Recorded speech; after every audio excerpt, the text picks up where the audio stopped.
ఇదే late stone age అనమాట, చివరి దశ. అండ్ ఇక్కడ చూస్తే మనిషి సంచరించడం మానేశాడనమాట. ఒక స్థిర నివాసం ఏర్పాటు చేసుకోవడం మొదలుపెట్టాడు. చెరువుల దగ్గర, అలాగే ఒక అడవుల్లో, ఇలా చిన్న చిన్న అడవుల్లో, కాలువల దగ్గర ఈ విధంగా స్థిర నివాసం ఏర్పాటు చేసుకొని ఇక వంట కూడా మొదలు పెట్టడం స్టార్ట్ చేశాడు. దానికోసమే ఈ పనిముట్లు అవసరమయ్యింది వాళ్ళకి. సో ఈ విధంగా ఇలాంటి పరికరాలను ఏర్పాటు చేసుకున్నారనమాట. అండ్ అంతేకాకుండా జంతువుల్ని వేటాడేవాళ్ళు వీళ్ళు.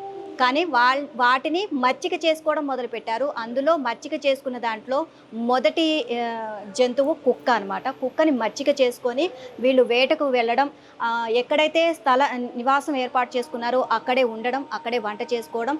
సో వీళ్ళు ఇట్లా ఈ విధంగా ఉండేదన్నమాట.